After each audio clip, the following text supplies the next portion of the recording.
कैसे हो आप लोग? यार एक प्रोजेक्ट की डिटेल में आपके लिए लेके आया हूँ कि एनएक्सपीसी जो कि रिसेंटली लॉन्च हुआ है बाइनेंस के लॉन्च पूल के ऊपर, ठीक है? अब वो तुम लोगों ने अगर उसके ऊपर किया हुआ था, अपने बीएनबी वगैरह, एफडीयूएसडी वगैरह होल्ड किए थे, तो कुछ ना कुछ वहाँ पे पार्ट आप लोगों को मिला हुआ है, ठीक है? वो तो बहरहाल गुजर चुका है, इसीलिए मैं कहता हूँ बीएनबी देखो अभी प्रॉफिट भी हो रहा है, देखो अच्छा खासा कम था बीएनबी जब मैंने आपको बोला था। तो इसकी खैर अब तो लॉन्च हो गया, अब इसकी सारी डिटेल मैं आपको बताता हूँ कि आने वाले टाइम के अंदर आप इसमें इन्वेस्टमेंट कर सकते हो, नहीं कर सकते, या इसका यूज़ केस क्या है, मतलब किस तरह की ऑथेंटिक कंपनी है, ठीक है? टोकन है कि नहीं है, ठीक है? लेकिन उससे पहले मैं बता दूं कि इस वीडियो में भी भाई की तरफ से हर बंदे को 1 लाख शिप मिलेगा, ठीक है? उसकी डिटेल मैं आपको वीडियो में आगे जाके बताऊंगा। पिछले जो 2 गिव अवेज हैं वो भी आपको इसी के साथ मिलेंगे, ये तीनों गिव अवे आपको साथ ही मिलेंगे इंशाल्लाह अगले 2 से 3 दिन के अंदर। अब सबसे पहले मैं चाहूंगा कि आपको इसका यूज केस बताऊं, क्योंकि यूज केस से ही पता चलता है प्रोजेक्ट अच्छा है कि नहीं, ठीक है? अब एनएक्सपीसी टोकन, ठीक है, इसका जो कंप्लीट नेम है वो है जी नेक्स्ट स्पेस, ठीक है? ये माइंड में रखना, नेक्स्ट स्पेस।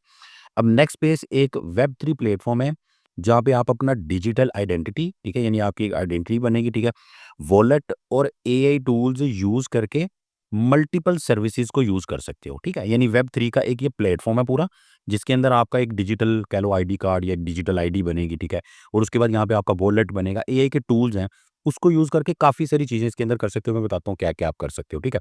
अब इसी प्लेटफ़ॉर्म के अंदर जो एनएक्सपीसी है, नेक्स्टस्पेस है, ये आपका टोकन के तौर पे, फ्यूल के तौर पे सारी चीज़ों में यूज़ होगा, ठीक है? तो बहरहाल इसका एक यूज़ केस तो बन गया कि जो लोग उस प्लेटफ़ॉर्म को, अगर वो प्लेटफ़ॉर्म काम का है, लोग उसको यूज़ करेंगे तो टोकन एक यूज़ होगा। तो मतलब ये कोई ऐसा टोकन तो नहीं लग रहा इनकी बातों से कि जी ऐसे बस लॉन्च हुआ और बस लोगों ने खरीदा, सेल किया, तो उसी से ऊपर-नीचे हो रहा है। मतलब इसका एक यूज़ केस है। अब मज़ीद अगर आप इसकी डिटेल में जाओ तो थोड़ा-सा मैं बता दूँ, जैसे ट्रांज़ैक्शन फ़ीस, उसके ऊपर जितनी भी एक्टिविटीज़ होगी उसकी ट्रांज़ैक्शन फ़ीस में ये यूज़ होगा, ठीक है? उसके बाद स्टेकिंग और रिवार्ड के लिए ये यूज़ होगा, ठीक है? यूज़र जो एनएक्सपी को स्टेक करते हैं, वहाँ पे पैसिव इनकम वो बना सकते हैं, ठीक है? गवर्नेंस, ठीक है, जो इसके होल्डर होंगे वो वोट कर सकते हैं। अब गवर्नेंस के बारे में काफ़ी सारे लोगों को पता नहीं है। मतलब आप टोकन के होल्डर हो ना, तो वहाँ पे उन्होंने एक ऑप्शन रखी हुई होती है कि वहाँ पे वोटिंग वो करवाते हैं कि अब आगे क्या डिसीजन कैसे-कैसे, ठीक है? तो उसके अंदर कुछ ना कुछ आपका एक हिस्सा होता है। आप वोट कर सकते हो कि यार ऐसे होना चाहिए, ऐसे नहीं होना चाहिए। इसके अलावा उसकी एआई की जितनी भी सर्विसेज़ हैं उसमें ये टोकन यूज़ होगा, ठीक है? अब एआई की सर्विसेज़ क्या हैं उसको देख लो, ठीक है? अच्छा, इसके अंदर जो आपको पहली सर्विस मिलेगी वो है जी एआई असिस्टेंट, जिसके बारे में आप काफ़ी सुन रहे होंगे, ठीक है? उसके बाद डेवलपर्स के लिए टूल्स होंगे, ठीक है? और वेब 3 का आइडेंटिटी सेटअप यहाँ पे होगा, ठीक है? जिसमें ये टोकन यूज़ होगा।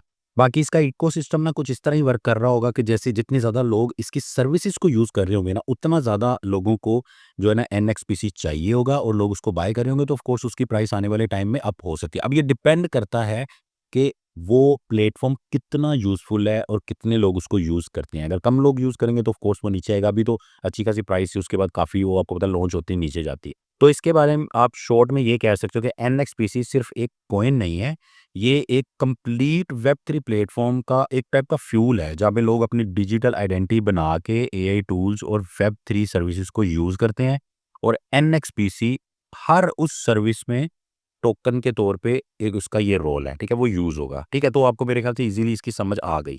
अभी आ जाओ कि इसको तुम्हें बाय करना चाहिए अभी या नहीं करना चाहिए, ठीक है? अब ये लॉन्च पूल के ऊपर आया था, इसका मतलब ये है कि बीएनबी, एफडीयूएसडी जिन लोगों ने स्टेक किया था, उनको ये ऑलरेडी फ्री में मिल चुका है, ठीक है? अब टोकन जो है ना मार्केट में ट्रेड हो रहा है, और प्राइस इसकी जो लॉन्च के बाद ऑलरेडी थी, तकरीबन 3.83 तक इसकी प्राइस जा चुकी थी, ठीक है? उसके बाद मार्केट कैप जो इसका वो सिर्फ तकरीबन 300 मिलियन के आसपास ही का, लेकिन फुली डिल्यूटेड यानी कि फुल जो कॉइन है सारे अगर टोकन मार्केट में आ जाए तो 1.8 बिलियन तक इसकी मार्केट कैप जा सकती है। और इस टाइम जो इसकी सर्कुलेटिंग सप्लाई है ना वो 170 मिलियन के आसपास, यानी 300 मिलियन से 170 मिलियन पे आ गई है। मतलब लोगों ने इसको सेल किया, ऑफ कोर्स फ्री में जो लोगों को मिलता है, ठीक है? अब डिपेंड करता है कि बाद में ये किस तरह यूज़ करेगा, ठीक है? और इसके अंदर बहरहाल डिपेंड, वही मैं कह रहा हूँ कि इसकी जो कंपनी है उसके ऊपर डिपेंड करता है, अगर वो सही चलती है, ठीक है, तो उसके वजह से ये भी जो है ना एप्रिशिएट हो सकता है। और अगर इसकी प्राइस आपको, जिन लोगों ने अगर इसमें एंट्री लेनी भी है, ठीक है, रिस्की है शॉर्ट टर्म में, अगर आपको इसकी प्राइस 1.4 के आसपास अगर मिलती है, तो एक मौका हो सकता है। लेकिन ये आपको याद रखना पड़ेगा कि ये शॉर्ट टर्म पंप के बाद बहुत ज़्यादा करेक्शन के लिए नीचे गिरता भी है, ठीक है? तो इसीलिए इसमें इन्वेस्टमेंट करने से पहले आप माइंड में रखो कि जितने भी कॉइन है, जितना मर्ज़ी अच्छा कॉइन है, चाहे वो सोलाना के लेवल का भी कॉइन हो, जब वो कॉइन आता है, उस टाइम तो बहुत ही रिस्की होता है। उसके बाद डिसाइड होता है कि हाँ यार, ये किस तरह का कॉइन है या नहीं है, ठीक है? वो बाद में लॉन्ग टर्म के लिए जो आपने इन्वेस्टमेंट करनी है, वो बाद में इसका विज़न देख के डिसाइड किया जाएगा। तो अब तुम लोगों ने आगे खुद डिसाइड करना है, ठीक है। मैं अगर अपना बोलूँ तो मैं इस तरह की किसी भी कॉइन के अंदर इन्वेस्ट नहीं करता, क्योंकि मैंने तुम्हें बताया कि 10 में से 1 कॉइन होता है जो कि काम देता है बाद में, और 100 में से कोई 2 कॉइन ऐसे होते हैं जो कि सालाना या सुई बाद में बनते हैं, ठीक है।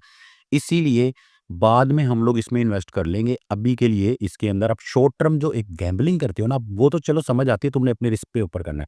लेकिन इसको ऐसे लेके पोर्टफोलियो में रख लेना 10-15%, वो मैं रिकमेंड नहीं करूँगा। तो इसलिए मैं इसको इस टाइम बाय नहीं कर रहा, ठीक है। आप लोग अपना अगर गैम्बलिंग करते हो तो आप इससे वो कर सकते हो वो चीज़, यानी कि जो शॉर्ट पंप होता है उसका फ़ायदा उठा सकते हो। लॉन्ग टर्म होल्डिंग के लिए इसको हम मॉनिटर करेंगे, देखेंगे और उसके बाद इसका डिसाइड करेंगे, ठीक है। अभी आ जाओ गिव अवे के ऊपर। तो गिव अवे का मैंने बताया था लास्ट टाइम भी जैसे हुआ, ठीक है। अब ये इंशाल्लाह तीनों गिव अवे आपको मिलेंगे। उसमें आपने क्या करना है, सिंपली वीडियो को लाइक कर दिया, चैनल को सब्सक्राइब कर दिया, ठीक है। और कुछ खास नहीं आपने करना, आपने अपना बाइनेंस का आईडी डिस्क्रिप्शन में, उस डिस्क्रिप्शन में जो लिंक है, फॉर्म है, उसके अंदर आपने बाइनेंस का आईडी दे देना बस, और कोई स्क्रीनशॉट नहीं, कुछ भी नहीं चाहिए, ठीक है।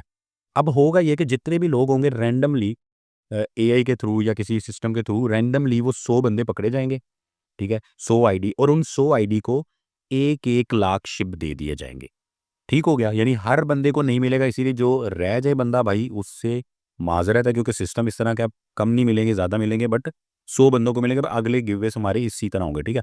तो इसीलिए आप पार्टिसिपेट ज़रूर कर लो। इंशाल्लाह कभी ना कभी तो आपको मिलेगा ही मिलेगा, ठीक है? चलो वीडियो को ज़रूर लाइक कर दो। अल्लाह हाफ़िज़।